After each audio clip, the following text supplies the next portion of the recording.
Yes, la team, c'est Emric MSO, votre coach sportif sur msocoaching.com. Je suis content d'être avec vous pour cette nouvelle vidéo. Aujourd'hui, les amis, on va parler de la planche. Je vais vous expliquer comment bien faire vos planches une bonne fois pour toutes, pour que vous puissiez gagner du temps pendant vos séances et pour que vous puissiez avoir des abdos en béton. On commence tout de suite. Boum, jingle.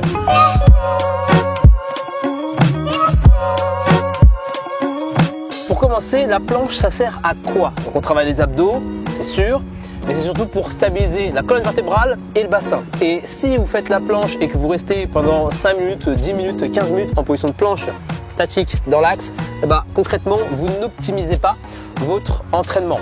Et si vous voulez tout simplement avoir un physique magnifique et des abdos 2.0, ne restez pas pendant des heures en planche. Faites des séries qui sont courtes mais qui sont intenses. L'important, c'est d'avoir une bonne technique et de stabiliser, comme je vous l'ai dit tout à l'heure, la colonne vertébrale et le bassin. Donc je vais vous faire quelques petits tips, quelques petits conseils pour que vous puissiez bien exécuter d'abord ce mouvement. Il faut avoir les épaules au-dessus des coudes, donc les épaules au-dessus des coudes et les jambes bien tendues. Il faut aussi placer le bassin en rétroversion si possible et donc on va venir tout simplement inspirer avec les côtes et expirer en aplatissant bien le ventre. Ok, donc ça c'est le mouvement de base. Les erreurs souvent que je vois, c'est des fesses trop hautes ou des épaules trop en arrière comme ça. Et du coup vous avez tendance à glisser en arrière. Non, il faut bien garder un alignement entre les épaules et les coudes. Une fois que vous avez la bonne technique et que vous êtes capable de tenir une planche pendant 1 minute, ok, c'est génial.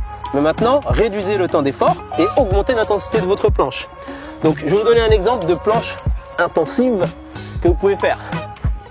Donc là ici en position de planche, comme je vous l'ai dit tout à l'heure, vous pouvez ajouter du mouvement avec un genou qui vient ici d'un côté et puis de l'autre. Faites des séries de 30 secondes. Le fait d'avoir du mouvement, ça va créer du déséquilibre. Et comment vous allez faire pour pallier à ça? Eh bien vous allez utiliser votre sangle abdominale, vous allez engager vos abdos. Et c'est comme ça que vous allez les travailler les amis. N'oubliez pas, le rôle principal des abdos, c'est de stabiliser la colonne vertébrale et le bassin. Donc il faut créer du déséquilibre, mettre du mouvement sur vos exercices de planche. Deuxième version de planche, ça se passe sur les mains. Donc on va placer les mains en dessous des épaules, comme ceci. On va tendre une jambe et puis l'autre. Faites attention de ne pas avoir la tête qui tombe. On fait un double menton et on regarde entre les index. Le bas du dos est bien plat. Attention de ne pas laisser le bassin s'écraser au sol. Hop, on est bien stable. Pareil, il faut faire attention de ne pas avoir les omoplates qui sont défixées. On presse le sol avec les bras pour fixer les omoplates à la cage thoracique. Le bas du dos est bien plat. Et donc là, vous avez votre planche de base. Le sommet du crâne, les talons, on essaie de les aligner au maximum.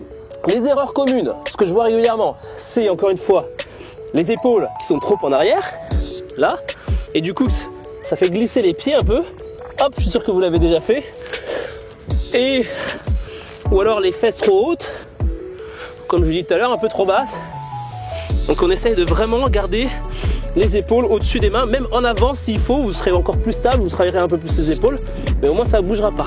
Les variations intensives de cette planche sur les mains, pareil, vous pouvez utiliser les genoux, classiques, les climbers, mountain climber.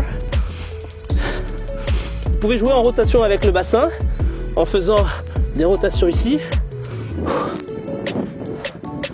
Ça engage un peu plus les obliques, la taille. Vous pouvez aussi intégrer un peu de pliométrie. Là. Si vous aimez les mouvements naturels, moi j'adore les mouvements naturels. Vous pouvez faire la position de l'ours, c'est du gainage également. Vous pouvez faire en statique. Hop, vous pouvez ajouter du dynamisme avec les genoux qui vont au coude. Vous pouvez même croiser. Vous pouvez même venir en planche ici, puis marcher.